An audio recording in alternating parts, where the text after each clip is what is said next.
11번 다음 중 비투자율이 가장 큰 것은? 이런 문제 암기하고 가는 거죠. 답은 4번 니켈이고요. 비투자율의 크기로 자성체를 분류할 수 있는데요. 여기서 자성체는 자기적인 성질을 가지고 있는 물체를 자성체라고 합니다. 그래서 이 자성체의 비투자율이 1보다 어마어마하게 크면 강자성체라고 하고요. 강자성체보단 작지만 1보다 크면 상자성체라고 합니다. 그리고 비투자율이 1보다 같은 자성체를 반자성체라고 합니다. 강자성체는 철, 니켈, 코발트 이런 물체들이 있고요. 상자성체는 크롬, 알루미늄, 백금, 공기 등이 있습니다. 그리고 반자성체는 금, 은, 구리, 비스무스, 물 이런 것들이 반자성체라고 불립니다. 자, 문제는 비투자율이 가장 큰 것, 강자성체를 찾아라. 이런 문제가 되겠죠. 강자성체, 니켈이 있습니다. 그래서 보기에 니켈 4번이 답이 되는 거예요. 이 문제, 기출문제, 그 전에도 몇 번 출제된 문제니까 여러분 요거 내용 암기해 두시면 좋겠죠? 요거 암기하고 다음 문제 넘어가도록 하겠습니다. 12번 한 변의 길이가 Lm인 정사각형 도체에 전류 I아가 흐르고 있을 때 중심점 P에서의 자개의 세기는 몇 암페어 퍼 메타인가? 보기를 보니까 공식을 찾아라 이런 문제죠. 여러분 이런 정사각형 도체, 정삼각형의 도체, 그 다음에 정육각형의 도체의 중심에서 자개의 색이 구하는 문제, 그전 기출문제에서도 많이 나왔던 문제입니다. 이건 공식 암기해서 그 암기된 내용으로 답을 찾는 문제인데요. 정삼각형의 중심의 자개의 세기를 구하는 공식은 2πL, 요 L은 한 변의 길이를 의미해요. 2πL분의 9I, 요 I는 전류고요. 그러니까 정삼각형의 이런 도체에 여기다 이제 전류를 이렇게 흘렸을 때의 이 중심에서의 자개의 세기 구하는 공식이고요. 정사각형 중심의 자개의 세기. 문제가 정사각형의 도체죠. 정사각형 도체에 전류를 흘렸을 때 이 중심에서의 자개의 세기 구하는 공식은 파이 L, 파이 곱하기 한 변의 길이 분의 2 루트 2의 전류 I를 곱한 게 되겠습니다. 여기서 답은 4번에 있네요. 자, 그리고 정육각형의 중심의 자개의 세기. 정육각형, 이렇게 생긴 것이 정육각형이죠. 여기 중심의 자개의 세기는 파이 곱하기 한 변의 길이 L분의 루트 3의 여기에 흐르는 전류의 크기로 정육각형의 중심의 자개의 세기를 구할 수 있습니다. 문제에 정삼각형, 정사각형, 정육각형 중심의 자개의 세기를 구하라는 문제 자주 나오니까 여러분 요거 꼭 암기해 주셔야 됩니다. 12번은 정사각형 중심의 자개의 세기를 묻는 문제이기 때문에 4번이 답이 되겠습니다. 자, 다음 문제 가겠습니다. 13번 간격이 3cm이고 면적이 30cm 제곱인 평판에 공기 콘덴서에 220V의 전압을 가하면 두 판 사이에 작용하는 힘은 약 몇 뉴턴인가? 자, 이 문제를 그림으로 설명드리면 이렇게 설명할 수 있습니다. 콘덴서가 이 두 극판에다가 전압을 가해서 여기다가 전하를 저장하는 역할을 하죠. 그래서 이 두 극판 사이의 간격을 D, 문제에서는 3cm라고 했죠. 간격이 3cm고요. 그리고 이 극판 하나의 면적이 30cm의 제곱이라고 하고요. 그리고 이 두 극판에 220V를 인가할 때 이 두 극판에 작용하는 힘은 몇 뉴턴인가? 자, 이 두 극판에다가 이렇게 전압을 인가하면 한쪽에는 플러스 전하, 한쪽에는 마이너스 전하가 이렇게 저장이 되겠죠. 그래서 두 전하의 부호가 다르기 때문에 이때는 서로 잡아당기는 흡입력이 존재합니다. 그래서 이 사이에 존재하는 힘을 정전 흡입력이라고 합니다. 그래서 이 문제는 두 판 사이에 작용하는 힘, 정전 흡입력이 얼만큼 되냐 이걸 물어보는 문제예요.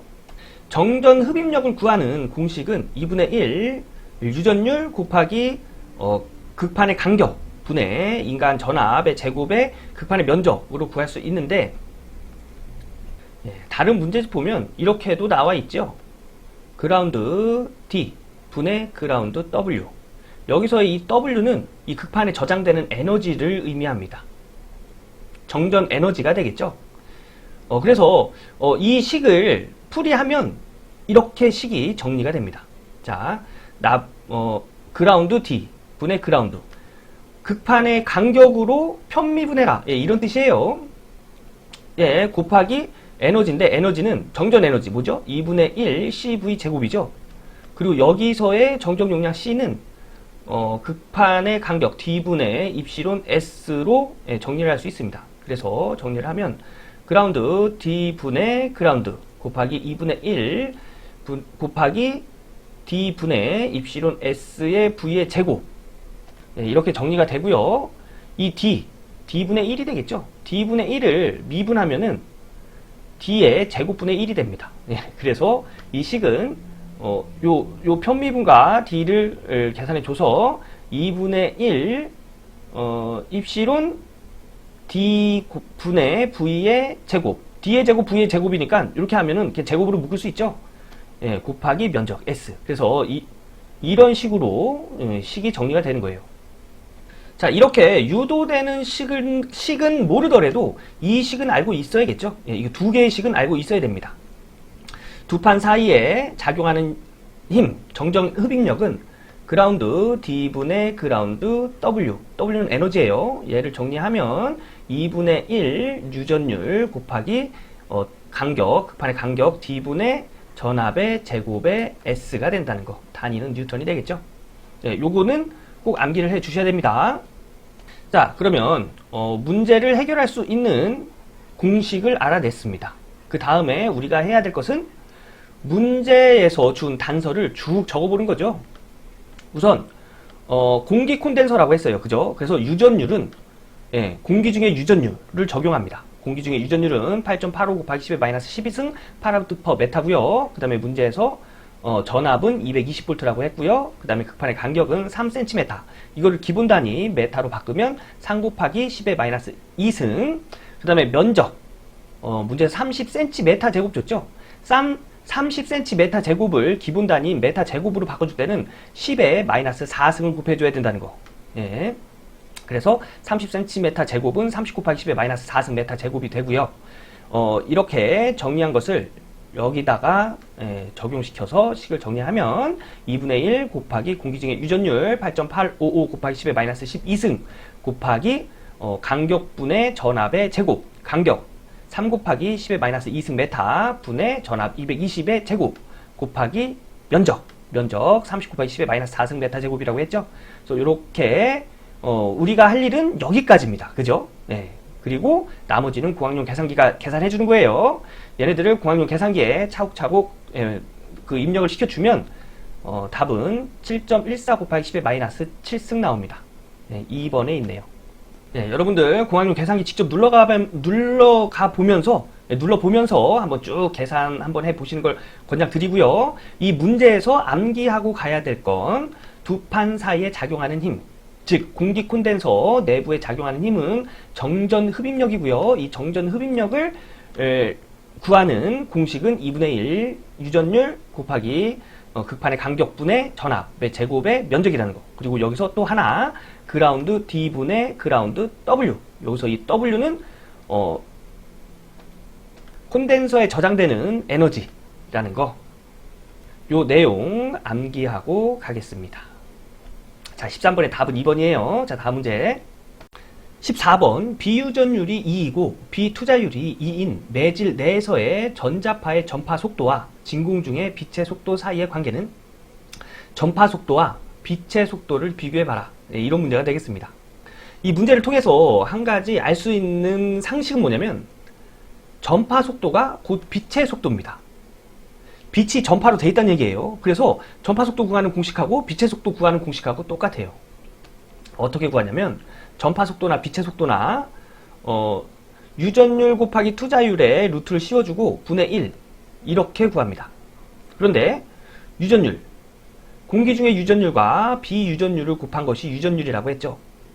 그리고 투자율, 공기 중의 투자율과 비투자율을 곱한 것이 투자율이라고 했습니다. 그래서 이 공식은 이렇게 정리가 되고요.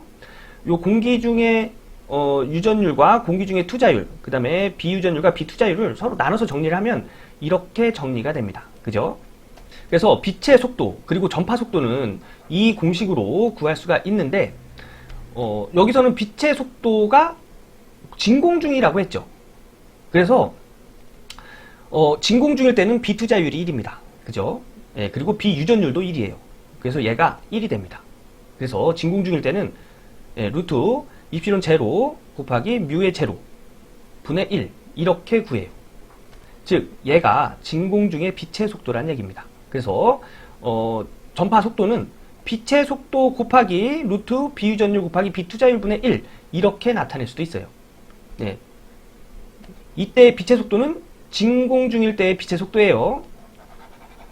네. 그래서 이 공식을 가지고 문제에서 준 단서를 이용해서 전파 속도를 구해보면 전파 속도는 비유전율이 2라고 했죠.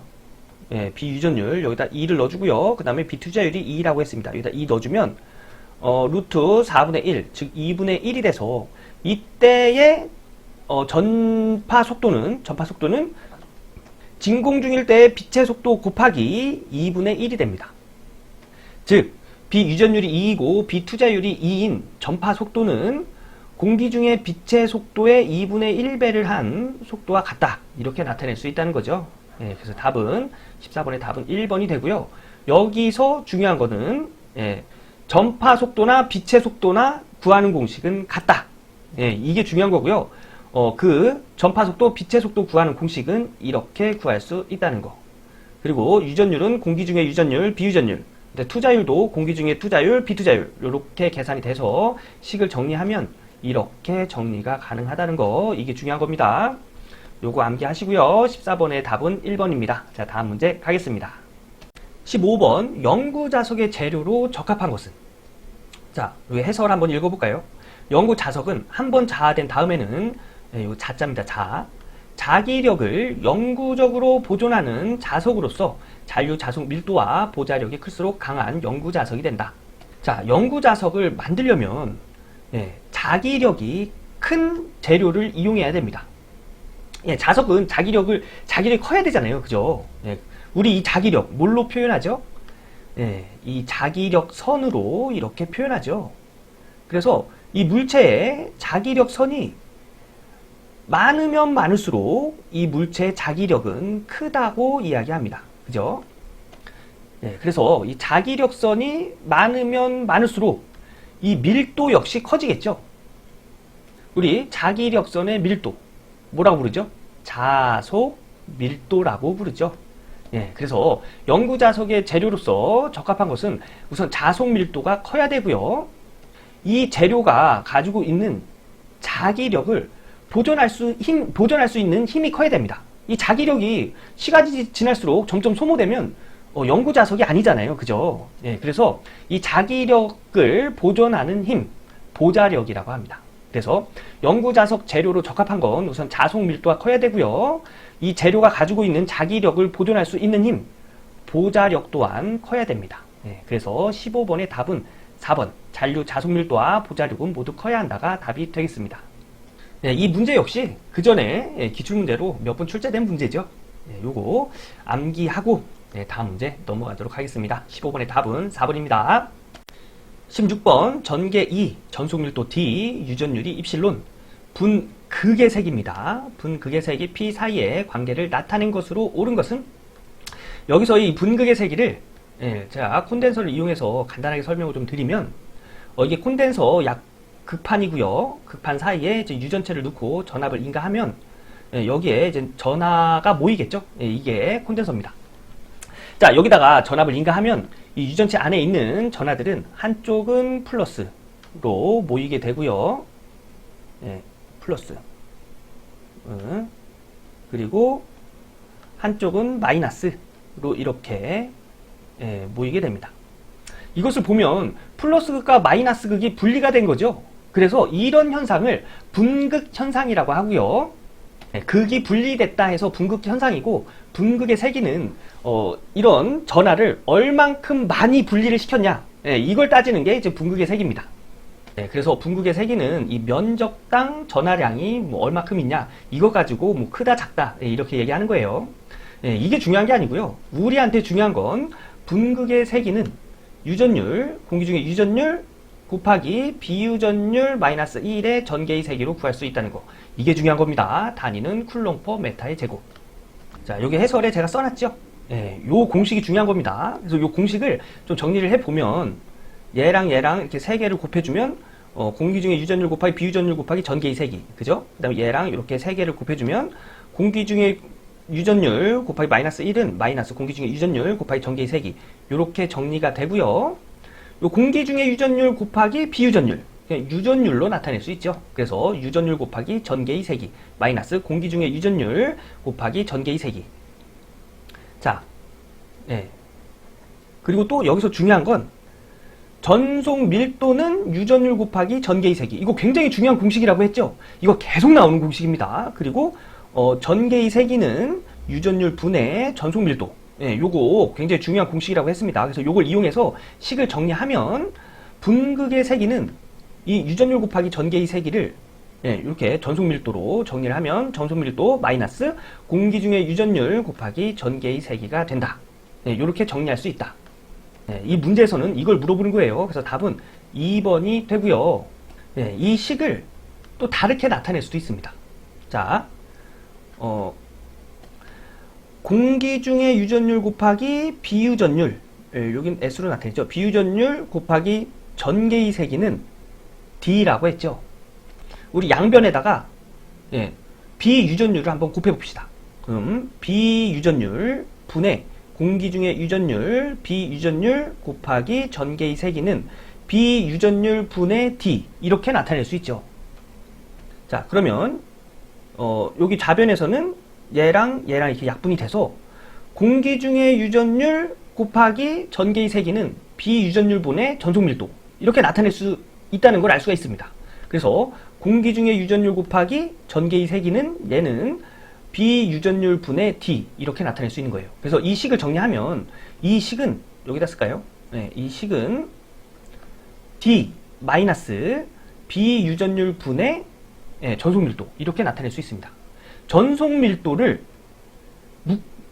전속 밀도로 묶어서 식을 또 정리할 수가 있어요. D로 묶어서 정리하면 1 마이너스 유전율, 비유전율 분의 1, 이렇게 나타낼 수도 있죠. 그래서 결론은 뭐냐면 이 분극의 세기, 이 공식이 이렇게도 나타내어지고요. 전속 밀도로 묶고 1 마이너스 비유전율 분의 1로도 나타내어질 수도 있다는 겁니다. 요거 세트예요. 요거랑 요거랑 이렇게 세트고, 이 식을 이렇게 변화시킬 때 중요한 공식이 D는 유전율 곱하기 전개의 세기, 그리고 전개의 세기는 유전율 분의 D라는 거. 요거까지 암기하겠습니다. 자, 그래서 16번의 답은 2번입니다. 자, 다음 문제 가겠습니다.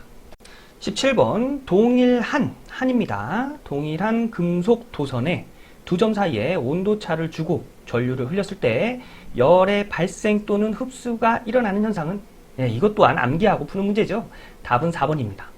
이 톱슨 효과를 그 그림으로 좀 설명을 드리면 이렇게 도체가 이렇게 있어요.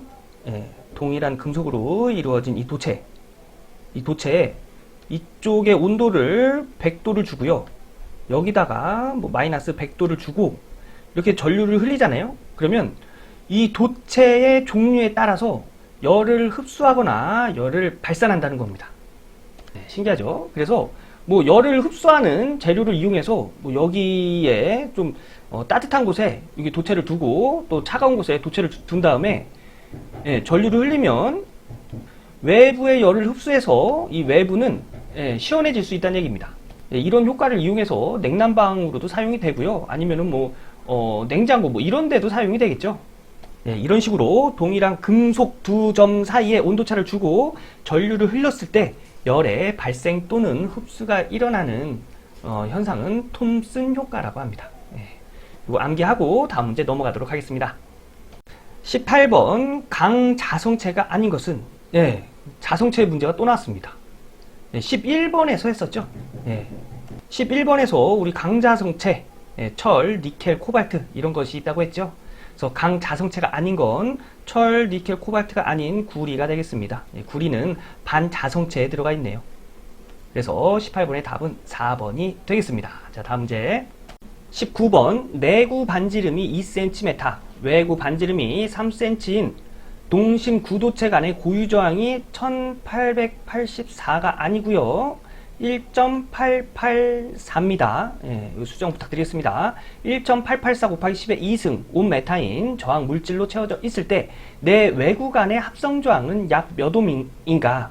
네, 이것도 그림으로 좀 설명을 드리면 우선 동심 구도체라고 했죠. 동심 구도체는 중심이 같은 도체를 얘기합니다.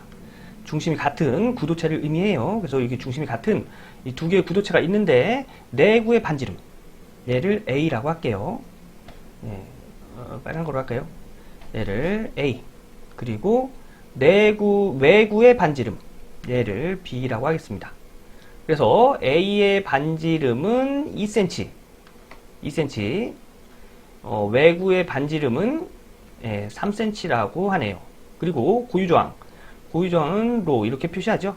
고유저항은 1.884 곱하기 10의 2승 온메타라고 문제에서 줬죠. 이때 이 고유저항은 어디에 고유저항이냐면 이 내구와 외구 사이의 저항 물질의 고유저항입니다. 즉 여기에 고유저항 여기 있는 물질의 고유저항을 이야기하는 겁니다. 이때 이 내외구 간의 합성 저항을 구해라. 이런 문제입니다. 문제 보면 고유 저항 나오고 뭐 합성 저항 구하라는 얘기죠. 그리고 동심 구도체 나왔습니다. 이럴 때에 저항을 구하는 공식이 있는데요. 이 공식을 이용해서 저항을 구할 수가 있습니다. RC 저항 곱하기 이 동심 구도체의 정적 용량은 이 구도체 안에 있는 유전율 곱하기 고유 저항으로 구할 수가 있고요. 그리고 고유 저항을 문제에서 주지 않고 도전율을 줬을 때 이때 구하는 공식은 도전율 분의 유전율 이렇게 구할 수 있습니다. 요거 세트입니다. 요거 중요한 공식이에요. 이것도 암기를 해 주셔야 됩니다. 그래서 문제에서 물어본 건 저항이죠. 합성 저항. 그래서 R을 구하면 됩니다. 그래서 R을 기준으로 해서 식을 정리하면 C 넘어가야겠죠. C는 R의 곱해진 형태에서 넘어가기 때문에 이 유전율과 고유 저항에 나눠줘야 됩니다. 그래서 식은 이렇게 정리가 되고요. 이 동심 구도체에서의 정적 용량 구하는 공식 이거 암기하고 있어야 되는 내용입니다. 동심 구도체에서의 정적 용량은 4파이 입시론 곱하기 이게 B점이 아니라 이거 마이너스입니다. 마이너스. 요 수정 부탁드리겠습니다. 마이너스. 요 마이너스입니다. 외구의 반지름 마이너스 내구의 반지름 분의 내구 반지름 곱하기 외구 반지름. 요렇게 구해집니다. 그래서 이 식에 요 정적 용량 C 이것을 이렇게 대입해서 식을 정리하면 4파이 입시론의 B-A분의 AB 분의 입시론 곱하기 로 고유저항이죠. 이렇게 해서 요 유전율 입시론 이렇게 약분이 돼서 4파이 곱하기 B-A분의 외구 반지름 마이너스 내구 반지름 분의 외구 반지름 곱하기 내구 반지름 이렇게 식이 정리가 되고요. 문제에서 준 단서들을 여기다가 대입해서 정리를 하면 4파이 곱하기 내구 반지름 2cm 2cm는 기본 단위 메타로 바꾸면 2 곱하기 10의 마이너스 2승이죠. 그리고 외구 반지름 3cm 3 곱하기 10의 마이너스 2승 3cm는 기본 단위 메타로 바꿔주면 3 곱하기 10의 마이너스 2승으로 이렇게 바꿔줄 수 있죠. 그래서 문제에서 고유저항 1.884 곱하기 10의 2승 나누기 4파이 곱하기 외구 반지름 B 3 곱하기 10의 마이너스 2승 마이너스 내구 반지름 2cm 2 곱하기 10의 마이너스 2승 분의 요 두 개를 곱한 것을 공학용 계산기에 입력을 해주면 이때 답은 255옴이 되는 걸 알 수가 있습니다. 그래서 19번의 답은 3번 255옴이 되고요. 이 문제는 공식을 암기하고 있어야 해결할 수 있는 그런 문제죠. 그래서 이 문제에서 암기해야 될 공식은 저항과 정적 용량의 관계를 나타낸 공식 요거 꼭 암기를 해 주셔야 되고요. 동심 구도체의 정적 용량 동심 구도체 중심이 같은 두 개의 구도체에서의 정적 용량은 4파이 입시론 곱하기 B 마이너스 A입니다. 요거 마이너스예요. 요 수정 부탁드립니다. B 마이너스 A분의 AB 여기서 B는 외구의 반지름 A는 내구의 반지름을 의미한다고 했습니다. 요 공식이 중요한 거예요. 그래서 요거 두 개 공식 암기하고 다음 문제 넘어가도록 하겠습니다. B 투자율이 800 원형 단면적이 10cm의 제곱, 평균 자로 길이가 16파이 곱하기 10의 마이너스 2승 m의 환상 철심에 600회의 코일을 감고 이 코일에 1A의 전류를 흘리면 환상 철심 내부의 자속은 몇 웨버인가? 제가 이 옆에다가 그림을 좀 그려놨습니다. 문제에서 환상 철심이라고 했죠. 그래서 이 환상 철심에 코일을 감아놓은 환상 솔레노이드에 관련된 문제라는 걸 알 수가 있어요. 자, 우선 비투자율. 이 환상 철심의 비투자율이 800. 그리고 원형 단면적. 이 철심의 이 원형 단면적이 10cm의 제곱. 그리고 평균 자로의 길이. 평균 자로는 이 환상 철심의 중간의 길이를 이야기합니다. 이 중간의 길이, 이것이 평균 자로예요. 이 자로의 길이가 16파이 곱하기 10의 마이너스 2승 메타. 그리고 이 환상 철심에 코일을 600회 감았답니다. 그리고 이 코일에 1A의 전류를 흘렸을 때 이 환상 철심의 내부 자속은 몇 웨버가 되겠는가? 이게 문제죠. 자, 이것도 공식에 의해서 답을 찾아내는 문제입니다. 우선 이 자속이, 이 환상 솔레노이드에서 이 자속이 포함되어 있는 공식을 이용해야 되는데요. 이 자속의 크기가 포함되어 있는 공식은 이 솔레노이드에 의한 자개의 세기에 대한 공식을 보면, 자개의 세기의 공식은 투자율 곱하기 단면적 분의 자속, 이렇게 나타내고요. 또 이 공식은 이 평균 자로의 길이 분의 권수 곱하기 전류의 크기로 이렇게 구해질 수 있습니다. 즉, 이 공식 가지고 해결을 해야 된다는 얘기입니다. 이게 솔레노이드의 자개의 세기를 구하는 공식이에요. 이거 중요한 공식이니까 암기해 두시고요. 문제에서는 자속을 구하는 문제죠. 그래서 자속을 기준으로 해서 식을 정리하면 뮤랑 투자율이랑 단면적 넘어가서 곱해줘야겠죠. 넘어가서 곱해주면 요거 작은 s가 아니라 대문자 s입니다. 면적이에요. 그래서 뮤 SNI 나누기 자로의 길이, 이렇게 됩니다. 그래서 이 공식을 가지고 자속을 찾아내면 되는 거예요. 자, 그러면 문제에서 준 단서를 하나씩 적어볼까요? 우선 투자율, 비투자율 줬죠? 우리 투자율은 공기 중의 투자율 곱하기 비투자율이라고 했어요. 근데 우리 공기 중의 투자율 몇인지 알고 있죠? 4파이 곱하기 10의 마이너스 7승이라는 거 알고 있습니다. 그래서 4파이 곱하기 10의 마이너스 7승, 그리고 비투자율은 문제에서 800이라고 줬습니다. 그래서 4파이 곱하기 10의 마이너스 7승 곱하기 800을 하면 여기에 들어가는 투자율을 알 수가 있고요. 단면적 10cm 제곱, 센티메타 제곱을 기본 단위 메타의 제곱으로 바꿔줄 때는 10의 마이너스 4승 곱해주는 거라고 했습니다. 그래서 단면적은 10 곱하기 10의 마이너스 4승. 그리고 권수, 코일의 권수 문제에서 600회 줬고요. 전류 문제에서 1A라고 줬고요. 평균 자로의 길이 L 문제에서 16파이 곱하기 10의 마이너스 2승 메타라고 줬습니다.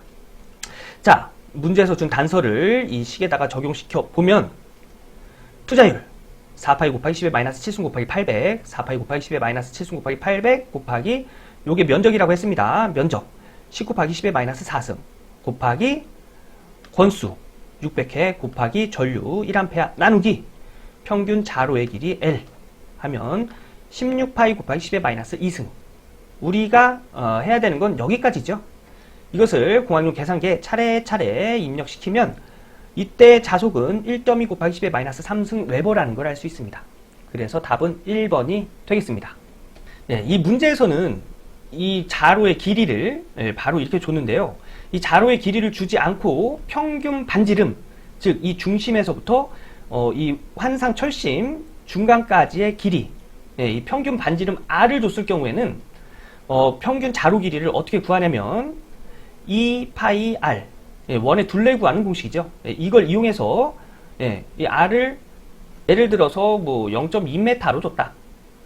그러면 이 R에는 0.2m, 즉 2파이 곱하기 0.2m가 이 자로의 길이로 들어가야 된다는 얘기입니다.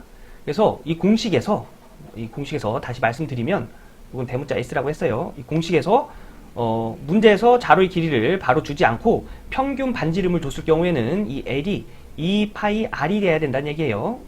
제가 이거를 왜 말씀드리냐면 이 자로의 길이를 바로 주는 문제보다는 이 평균 반지름을 주는 문제들이 더 많습니다. 그래서 요거 설명드린 겁니다. 20번의 답은 1번입니다.